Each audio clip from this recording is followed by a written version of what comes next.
जिले की हर खबर सबसे पहले आप तक पहुंचाने का वादा, बस यही है एक इरादा।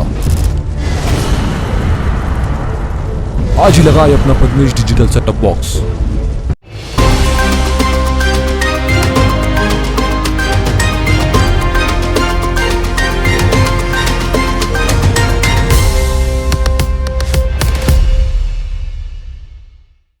नमस्कार, पद्मेश 24/7 में आपका स्वागत है। मैं हूं आपके साथ तरुण। चलिए न्यूज बुलेटिन की शुरुआत करते हैं आज की हेडलाइन से। बालाघाट जिले में 31 मई तक बढ़ाया गया कोरोना कर्फ्यू, पूर्व की तरह जारी रहेंगी पाबंदियां। चैम्बर ऑफ कॉमर्स ने कर्फ्यू के दौरान प्रशासन से की मदद की अपील, वरना पूरा बाजार बंद करने की दी चेतावनी। 16 मई को फिर जिले में बढ़ा मौत का आंकड़ा, 2600 के हुए अंतिम संस्कार। अस्पतालों में भी बढ़ने लगी मरीजों की संख्या। कोरोना संकट काल में काम कर रहे नगरपालिका कर्मचारी को 2 महीनों से नहीं मिला वेतन, आवंटन के अभाव पर अटका वेतन। पीएम केयर रिलीफ फंड से भेजे गए वेंटिलेटर का अस्पताल में नहीं हो सका सही उपयोग, 5 में से 3 वेंटिलेटर खा रहे हैं धूल। राज्य सरकार ने कोरोना वायरस के संक्रमण पर प्रभावी रोकथाम के लिए लोकहित में मध्य प्रदेश में उत्तर प्रदेश, महाराष्ट्र, राजस्थान और छत्तीसगढ़ राज्य से आने तथा जाने वाली बसों का परिवहन संचालन को पूर्व में 15 मई तक स्थगित किया गया था। सचिव, राज्य परिवहन प्राधिकारी एवं अपर परिवहन आयुक्त ने बताया कि उक्त राज्यों से आने जाने वाली बस परिवहन संचालन को स्थगित करने की अवधि बढ़ाकर 23 मई 2021 कर दी गई है। इस संबंध में आदेश जारी कर दिए गए हैं। कोरोना से पीड़ित मरीजों का ध्यान बटाने और उन्हें सुकून देने के लिए कोविड सेंटर गोंगलाई में संगीत का सहारा लिया जा रहा है। कोरोना में म्यूजिक थेरेपी मरीजों को बहुत अधिक पसंद आ रही है।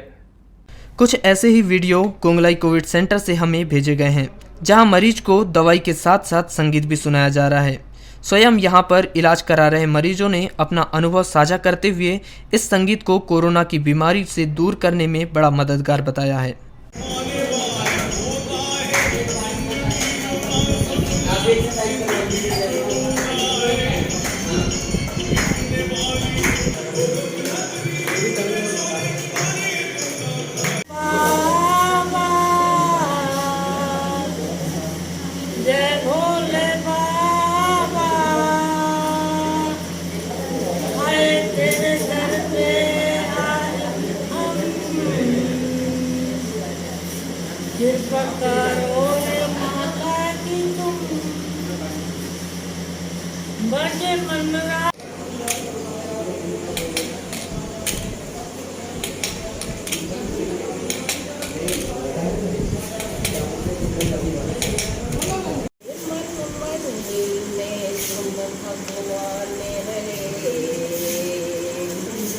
मेरे दुख से तुम कैसे अनजान,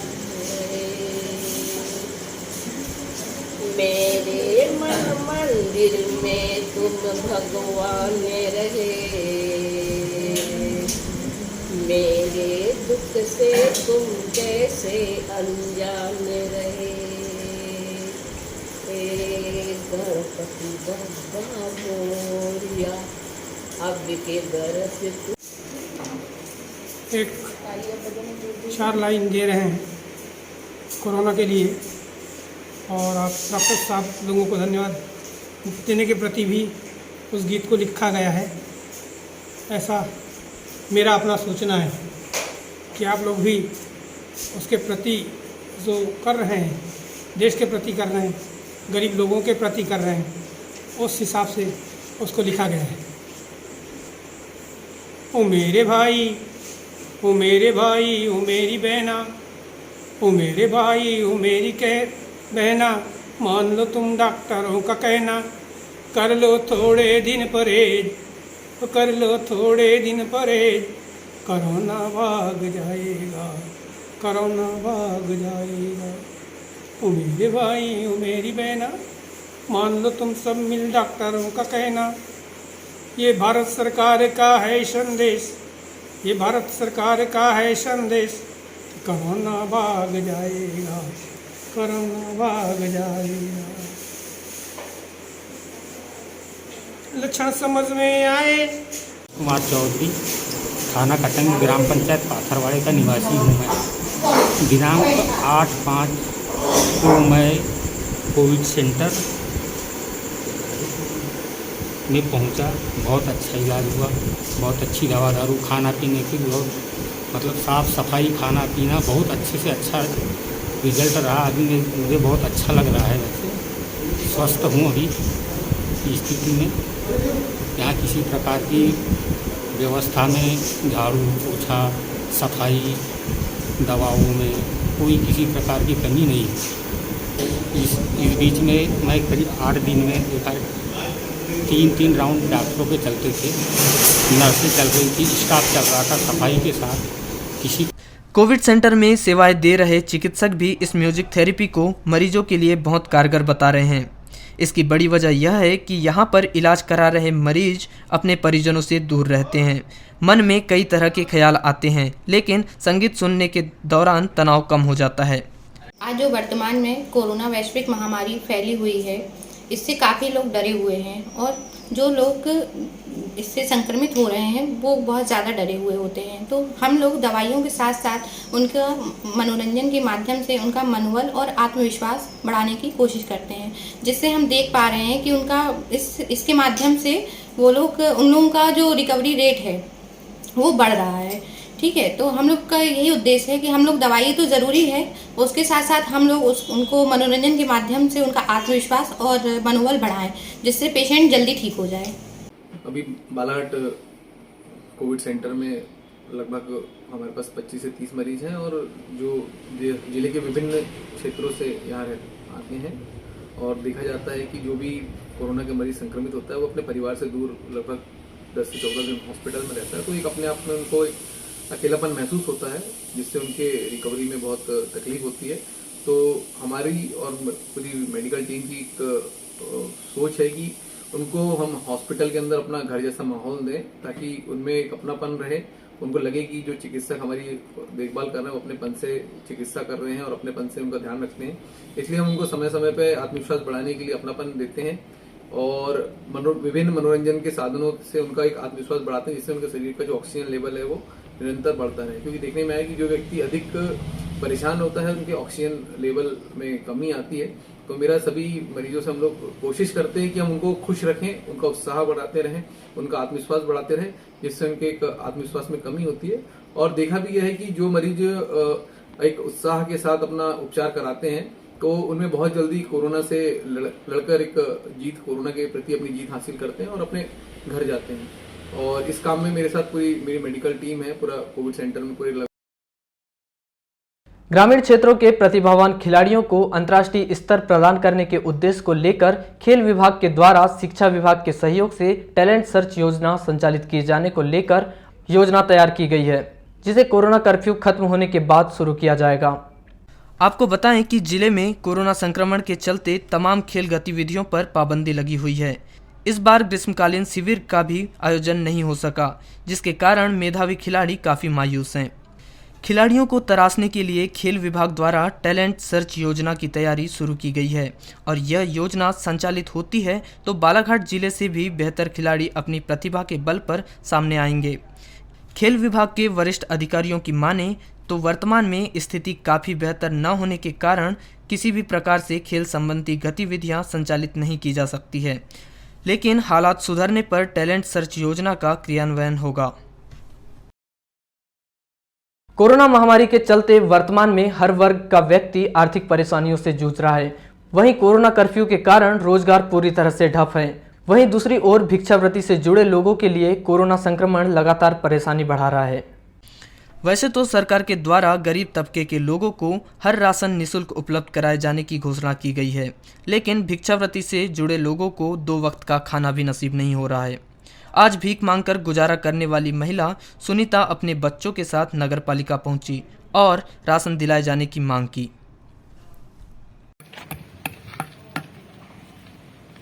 राशन नहीं मिला, राशन नहीं मिला, हमको कुछ नहीं मिला।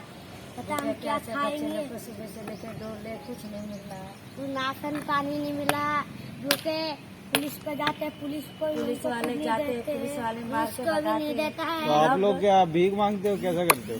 मांगते बच्चे लोग का खिलाने का धंधा पानी नहीं चलता। तो अभी इतनी सारे जो है योजनाएं चल रही है, किसी का लाभ नहीं मिला क्या? नहीं, हमको बहुत तरह के किसने भी नहीं दिया। तो ये रसोई में जाके खाना क्यों नहीं खाते हो? ये रसोई के पास जाते तो वो लोग भी मार के भगाते हैं, बोलते जाओ तुम लोग के लिए नहीं है। अब बताओ गरीब गुरबा कहाँ आदमी जाएगा सर लॉकडाउन के लिए, भूखे प्यासे मर जाएंगे छोटे छोटे बाल बच्चे हमारे। क्या नाम है तुम्हारा? हमारा सुनीता। कहाँ रहते हो? हम वहाँ रहते हैं, वो आगे वाला पेट्रोल पंप है लास्ट में, अच्छा, उधर गांव में रहते हैं। तो खाने पीने का भी कोई साधन नहीं कुछ है नहीं क्या? है, देखो सर कुछ नहीं है, सुबह से घूम रहे देखो कुछ भी नहीं है। दो बिस्कुट खा के बच्चे लोग पानी पिए, रोटी पानी कुछ नहीं खाए। तो नगर पालिका से कुछ नहीं मिल रहा? कुछ भी बोल रहे ना, दो बार यहाँ पर आए, ऐसे मार के भगा दिए हम लोग। 3 बार आए। बताओ छोटे छोटे बाल बच्चे हमारे कैसे जिएंगे? तो कितने लोग हो आप लोग परिवार में? हमारे 2 आदमी हैं, 4 बच्चे। अच्छा, तो कब से नहीं मिल रहा खाना वाना? 10-15 दिन हो तो गया। राशन कार्ड आधार कार्ड कुछ है कि नहीं है? कुछ नहीं है, बनवाए नहीं क्या? बनवाए थे तो बना के घर पे रखा था, वो हम लोग इधर आ गए तब लॉकडाउन लग गया। अच्छा, अब घर पे रखा है, अब बताओ कुछ नहीं है तो क्या करे? बच्चे लोग को भी न आता है, न तेल है, न कुछ है। चलो। बावनथड़ी नदी के समीपवर्ती इलाकों में गहराए भीषण जल संकट को देखते हुए प्रतिवर्ष के अनुसार इस वर्ष भी राजीव सागर परियोजना बांध से बावनथड़ी नदी में पानी छोड़ने के फैसला लिया गया था, जिसके तहत 13 मई को 48 क्यूसेक प्रति सेकंड के हिसाब से 5 CMC पानी छोड़ा गया, जहां पर्याप्त पानी छोड़े बिना ही उच्च अधिकारियों के द्वारा बांध का गेट को बंद कर दिया गया, जिससे स्थानीय ग्रामीणों और जनप्रतिनिधियों में नाराजगी देखी जा रही है। पूर्व में बताया गया था कि बांध से छोड़ा गया यह पानी जब तक महाराष्ट्र के मोवाड़ नदी बंधन तक नहीं पहुंच जाता तब तक राजीव सागर परियोजना बांध के गेट को बंद नहीं किया जाएगा, लेकिन बंधन तक पानी पहुंचने के पूर्व ही बांध के गेट बंद कर दिए गए। बताया जा रहा है कि बावनथड़ी नदी की प्रवाहित जलधारा खैरलांजी तहसील के ग्राम छतेरा के आसपास पहुंची है। अनुमान लगाया जा रहा है कि यह पानी रविवार सुबह ग्राम तीजू टेकाड़ी के चेक डैम तक पहुंच जाएगा, लेकिन अब भी ग्राम मोवाड़ के आसपास कई गांव ऐसे हैं जो वंचित रह गए, जिन्हें राजीव सागर बांध से छोड़े गए पानी का कोई लाभ नहीं मिला। और ये जो बावनथड़ी नदी जो दिख रही है, इसको 2 दिन पहले 13 मई को पानी जो छोड़ा गया था राजीव सागर परियोजना का, जिससे बहुत से ऐसे ग्राम हैं जिनमें किसानों को उसका फ़ायदा मिला है। और ऐसे बहुत से नल जल योजनाएं जो थी इस नदी किनारे पे जितने भी गांव बसे उनकी नल जल योजनाएं थी वो भी पुनः तरीके से चालू हो गई। लेकिन दुर्भाग्य की ये बात है कि ये जो पानी है ये इस बावनथड़ी नदी के अंतिम छोर तक नहीं गया है। उसमें ग्राम मोवाड़, डोंगरिया, पिपरिया, टेकाड़ी और चिचोली ऐसे कुछ गांव जो बचे हैं जहां तक पानी नहीं पहुंचा गया। प्रशासन सिर्फ तय करता है कि 5 MCM पानी छोड़ा जाए, तो 5 MCM पानी मोवाड़ तक पहुंचेगा ये कोई गारंटी नहीं होता। तो हमारा ऐसे प्रशासन से एक मांग होती है कि इस पानी को मोवाड़ तक जब तक नहीं पहुंचता तब तक पानी को निरंतरता से और एकजाई तरीके से छोड़ने का प्रशासन कष्ट करे। और ऐसे बहुत से किसान हैं जो अभी उधर के भी जो उनकी बहुत सी तकलीफें हैं, अभी तक उनको भी पानी का फ़ायदा नहीं मिला और उनके भी वाटर लेवल जो कुएं और बोरवेल है वो ऊपर स्तर पे नहीं आए। तो मैं प्रशासन से पुनः उम्मीद करता हूँ कि एक बार पुनः बावनथड़ी नदी का पानी छोड़कर उन किसानों के साथ भी जो भेदभावपूर्ण रवैया जो अभी वर्तमान में हुआ उसको नष्ट किया जाए।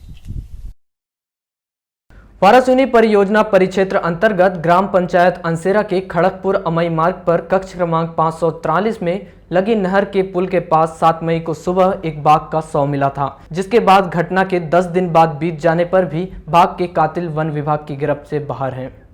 पूर्व भाजपा नगर मंडल अध्यक्ष प्रदीप शरणागत ने बताया कि बालाघाट जिले को देश और प्रदेश में बाघों के कारण जाना जाता है और यह मेरा सौभाग्य है कि हमारे जिले और मेरे गांव अंतर्गत जंगलों में बाघ एवं वन्य प्राणियों की उपस्थिति है।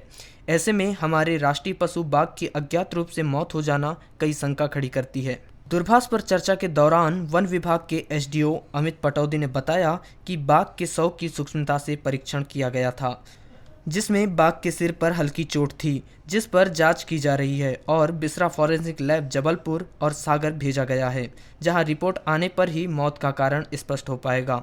बिसरा में जो एकत्रित किया गया था उसमें बाघ के नली में भोजन नहीं था। वर्तमान में सभी संभावनाओं पर जांच की जा रही है। शहर के वार्ड नंबर 33 मोतीनगर निवासी कांग्रेस के नेता, नगर पालिका परिषद बालाघाट के 4 बार रह चुके पार्षद और मंडी सदस्य रह चुके संतोष मरकाम उम्र 50 वर्ष का नागपुर में निधन हो गया। उनके निधन का समाचार मिलते ही बालाघाट शहर के वार्ड नंबर 33 में शोक की लहर व्याप्त हो गई। परिजनों से मिली जानकारी के अनुसार संतोष मरकाम बीते दिनों कोविड पॉजिटिव हो गए थे, जिसके बाद उन्हें बालाघाट के निजी अस्पताल में भर्ती कराया गया था, जहां से इलाज के लिए गोंदिया, उसके बाद नागपुर रेफर किया गया था। लेकिन लगातार उनके स्वास्थ्य में गिरावट होते रहे और 16 मई को उनका निधन हो गया। बचपन से ही माता पिता का साया उनके सिर से उठ गया था, जिस कारण बचपन बेहद संघर्ष और अभाव में भले ही बीता हो, लेकिन युवा अवस्था में वॉलीबॉल के अच्छे खिलाड़ी होने के साथ ही राजनीति में भी सक्रिय हो गए। वे बहुत कम उम्र में शहर के वार्ड नंबर 24 से पार्षद निर्वाचित हुए। इस दौरान पहली बार 1994, दूसरी बार 1999 और तीसरी बार वार्ड नंबर 33 से 2004 और उसके बाद वार्ड नंबर 23 से 2009 में पार्षद निर्वाचित हुए। वर्ष 2015 में यह मंडी सदस्य बने। संतोष मरकाम अपने पीछे 2 भाई, 2 बहन सहित पूरा परिवार छोड़ गए। 17 मई की सुबह कोविड गाइडलाइन के तहत नागपुर में ही अंतिम संस्कार किया जाएगा।